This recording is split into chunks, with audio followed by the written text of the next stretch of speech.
Урматтуу мекендештер, бүгүн перекис водорода, перекис жөнүндө сөз болот.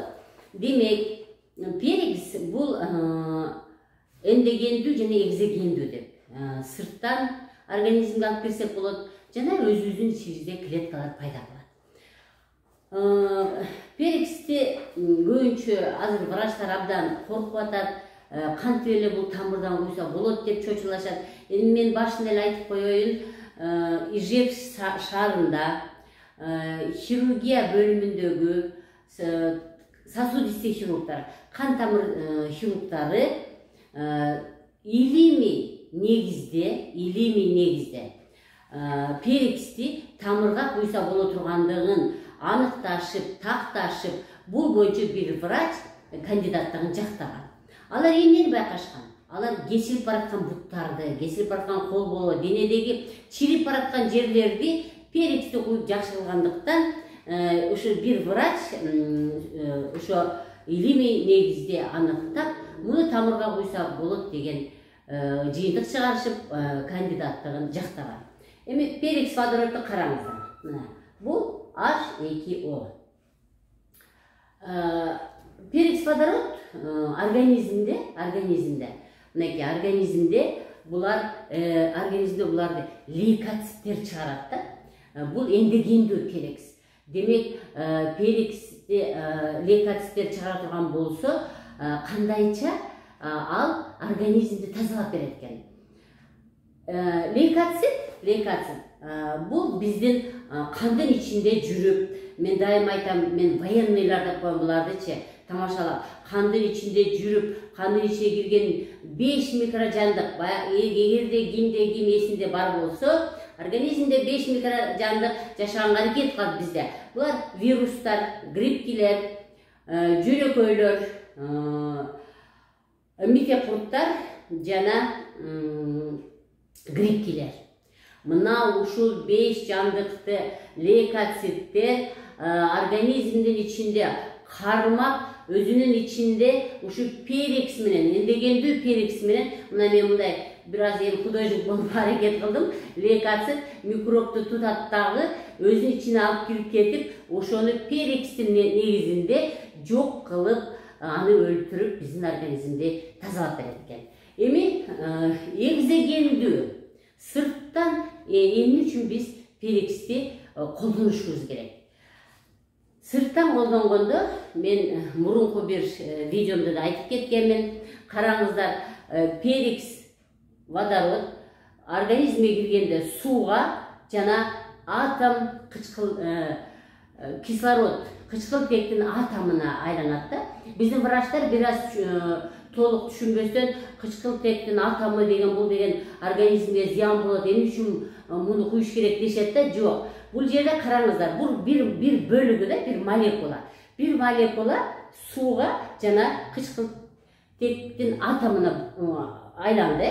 Экинчи молекула дагы сууга жана кычкылтектин атомуна айланып туруп, эки кычкылтектин атому молекуланын кычкылтектин молекуласын түзөт. Демек, кычкылтек бар жерде, эстеп калыңыздар. Кычкылтек бар жерде, мен айткан 5 микроорганизм жашай албайт.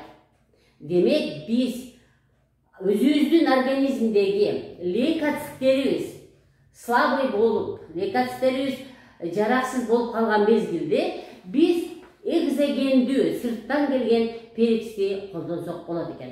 Эми перекисти качан башташкан? Перекисти 1008-жылы индиялык врач баштаган. Ошо 1008 жылдары Индияда согуш болот экен дагы. Согушта адамдардын баары жаракат алгандан кийин эле алган жаракаттары ириндеп, солдаттар өлө баштайт да. Анан ошондо ошол врач бир куюп көрөйүнчү, кандай болор экен деп куюп, даже ошол пациенттерди, ошол солдаттарды жакшы кылып, ал солдаттар согуштан уткан мезгил болгон экен. Эми кийин перекисти Неумывакин Иван Павлович деген абдан сонун, мына кимде натуралдык лечение менен дарыланам десе, Неумывакин Иван Павлович ташсын. Ал абдан сонун методдорду берип кеткен да. Ошо өзүнүн методдорунун бирөөсү бул перекис водород жөнүндө айтып кеткен. Бул космонавттарды дарылаган. Космонавттар кычкыл теги жок жакка барып кайтып келгенде кыйналып калган мезгилде организмге перекс водородду суу менен физ раствор менен киргизип алардын ден соолугун сактап калган. Эми перекс водород качан каерде колдонулат? Перекс водород бардык жерде колдонулат. Караңыздар, колуңузда жара болсо ал жерде жуулат, кулак териң болсо ал жерде жуулат, хирургияда колдонулат, гинекологияда колдонулат, кожныйда колдонулат, терапевтический ооруларда да колдонулат, себеби ичиш керек. Хирургический больнойлорду тамырдан коет экенбиз. Муну демек перексти колдонуу бул сырттан колдонсо болот экен, ичсе болот экен, тамырдан койсо болот экен. Эми тамырдан куйганда албетте муну медцентрлерде, лицензиясы бар медцентрлерде профессионалдуу медсестралар, врачтар 200 грамм физ растворго өзүнүн дозасы менен куюп, кан тамырдын ичине куюп, бардык ооруларды жакшы кылса болот. Эми гинекологияда кандай колдонулат? Гинекологияда мына менен мен жатын жактан абдан агуу келет, кычышуу болот дейт да. Сиздер ошол жатын жакты, жыныс жакты, аялдардын жыныс жагын грушага эле, мына кичинекей эле грушага ошол 50 мл чыгабы, 30 чыгабы, ошол перексти без разведения деп коет. Эчтеке кошпой эле өзүнө эле груша менен алып туруп спринцовать этип жуусаңыздар, абдан сонун выделение болобу, кычышы болобу, ириң агуу болобу, бардыгын эң сонун дарылап берет. Бул гинекологияда колдонушу. Эми иммунитетти көтөргөндө дагы абдан сонун роль ойнойт. Иммунитетти көтөрүүдө профилактик түрүндө колдонсок болот, жана дарылоо түрүндө колдонсок болот экен. Профилактика түрүндө бир күндө бир маал ичип койсоңуздар болот. Бул деген эртең менен ач карынга, күн чыгайын деп чыкпайын деп, эми мусулманчылыкта бул багымдат деп коет. Мына ошол багымдат мезгилинде жылуу сууну, 200 грамм жылуу сууну сууга силер 10 тамчы перексти кошуп ичсеңиздер болот. Андан кийин жарым саат, 1 сааттан кийин эртең мененки тамак менен тамактанасыздар. Эми кантип ичем дейт, корккондор 1 тамчыдан баштаңыздар. Мисалы бүгүн 1 тамчы кошуп ичиңиз, бирөө 2 тамчы кошуп ичет, бирөө 5 тамчы сразу кошуп ичет, бирөө сразу эле 10 тамчыны кошуп ичет. Эми карап көрөсүздөр. Корксоңуздар 1 тамчыдан көбөйтүп, негизгиси 200 граммга 10 тамчыны кошуш керек. 10 тамчыны кошуп, ошо ач карынга ичүү керек. Ал эми дарылануу боюнча колдоно турган болсоңор, анда сөзсүз түрдө бир күндө 3 маал колдоносуңар. Профилактика түрүндө бир эле маал келерди мененкисин, ал эми дарылануу боюнча 3 маал колдоносуңар. Профилактикада дагы 3 ай ичсеңер болот, дарыланууда дагы 3 ай ичсеңер болот. 3 маал дарыланууда ошол эле 10 тамчы эртең менен, 10 тамчы түштө, 10 тамчы кечинде. Ошол эле 200 грамм сууга 3 маал тамак ичерден 30 же 1 саат мурун жылуу сууга тамчылатып ичесиздер. Эми мындан тышкары да кандай жакшы немеси бар. Комнатаны тазаласа болот. Мына анча-мынча жерге барсаң, мындай бир устройство бар, воздухту чачып турат. Воздухка мындай сууну бүркүп, буу сыяктуу чыгарып турат да, мына ошол сууга сен перекс кошуп койсоңор, эң сонун абадагы микробдордун баарын өлтүрөт. Мен айтпадымбы, перекс 5 жандыктын баарын өлтүрөт. Демек, абанын ичинде вирус жүрөбү, простейший жүрөбү, башкасы жүрөбү, ошолорду өлтүрүш үчүн комнатага дагы брызгатель менен, чачкыч менен сууга кошуп комнатаны тазаласак болот экен. Эми ангинада мисалы, да кайсы ордо колдонсок, ангинада, мен ангина болуп атат антибиотика. Жок, эң сонун антибиотик бул перекс водород. Ангинада ошол эле перексти алып эле 1 чай кашыкты, 2 чай кашык алып эле тамагыңызды карылдатып чакап түкүрөрүңүз, бир флакондогуну бүтүрүш керек. Мына эң сонун ангина ушул жерге кирген микробдорду өлтүргүч болуп саналат. Эми кандай геморройдо мисалы сиз тоже аялдар жыныс жака спринцеванияга груша менен жуугандай геморройда дагы ошол неменин өзүн, перекстин өзүн бир аш кашыкты 200 грамм жылуу сууга кошуп, бир аш кашыкты 200 грамм жылуу сууга кошуп, ошо 200 граммды түз ичегиге куюп коюңуздар. Бул дагы геморройду абдан жакшы дарылайт. Эми перекс водороддун карама каршы противопоказаниясы барбы деп сурайт да, жок. Эч кандай противопоказаниясы жок. Бардык адамдар колдонсо болот. Беременный деп болобу? Бардык дүйнөдө 1100 оору бар. Ошонун бардыгында даже рак менен ооругандар деле ичип тамырдан койса болот.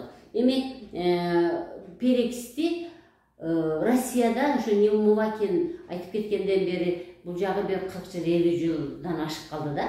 Анан мен үйрөнгөн профессор Гуреева Ольга Евгеньевна Ижевск шаарынан болот. Ал бул жагы где-то 35 жылдан бери куят.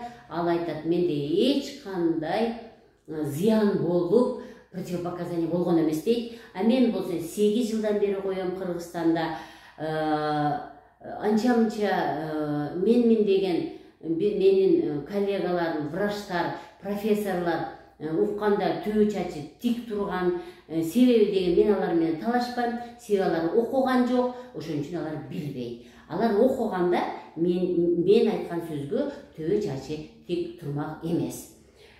Пандемия мезгилинде мен 8 айлык боюнда барлар, мына төрөйм деген аялдар температура болуп кыйналып келгенде мен ошол аялдарга кургамын.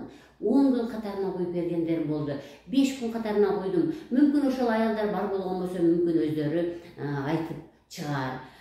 Демек, беременный, кош бойлуу болобу? Эң адамдар корккон рак оорусу менен ооруйбу? Деги эле жөтөлүп калабы? Мурунан суу агып калабы? Грипп болуп калабы? Бүт ооруда эч кандай мунун карама каршысы жок. Эч кандай коркпой эле врачтар протоколду алып, мына мамлекеттик больницаларда коркушат, билишпейт. Мына ошол мамлекеттик больницадагы, мамлекеттик поликлиникадагы врачтар Ижевск шаарына запрос жөнөтүп, ошол врачтардын илимий негизде колдонулганга уруксат берилгенин алса, алар эч качан коркпостон, төбө чачын тик турбастан колдонмок. Биз көп ооруларга антибиотик, противогрибковый, противопростейший, противовирусный, противопаразитарный, 5 микроорганизмге каршы ар бирине 2ден таблетка берсе, 10 таблетка бергенге туура келип калат. Ушуларды бербесем, бир эле перекс менен адамды айыктырып салса болот деп мен профессорларыма, мен окуп алган профессорларыма, мен өзүмдүн практикамдан Кудайдын астында практика таянып мен гарантия болот деп айта алмакмын да. Албетте Кудай Таалам бардык нерсени Кудай Таалам жасайт. Бирок Кудай сен ошонун себебин жаса деген, сен ошого ишен деген, сен ошону себебин издеп ошону жаса деген. Мына себебин мен изилдеп жүрүп, мен бир эле перекс водород коям. Мага медцентрге келгендер бир эле перекс алышат, болду. Мындан башка мен эч кандай чөп дарыларды беришим, мен эч кандай химикаттарды бербейм. Перекстен осложнение деп коет да. Перекстен терс организмге болобу дейт. Жок. Перекстен, урматтуу мекендештер, стройный, фигураңар сонун боло баштайт. Адам арыктайт. Мээ жакшы иштей баштайт. Кулак жакшы иштей баштайт. Көз жакшы көрө баштайт. Жүрөктөр жакшы иштей баштайт. Эске тутуу жакшы боло баштайт. Эч кандай перексти коркпостон бардык инсан колдоно берсе болот. Мен эми айтарым, урматтуу мекендештер, мен үчүн, мен дайым келген пациенттерге да айтам да, мен үчүн мен ооруну тандабайм да, мына ооруп келдиби, мен бардыгын перекс менен дарылай беремин. Ал адам үйүндө олтурабы, ал адам чет мамлекетке чыгып кеттиби, ал адам талаа ишинде иштейби, ал адам домохозяйкабы, ал адам даже түрмөдө отуруп калдыбы, СИЗОдо отуруп калдыбы, бардык жерде отуруп калган болсо деле, бардык мекендештер Pirex'ti қолданғылар деп айтмақпын да. Ешқандай химикатты қолданғанға қызықтар болмаңыздар. Bir el uçup Pirex'ti қолданыңыздар. Ең сонын сіздерде результат, натижа болады деп айтмақпын. Саламатта болыңыздар.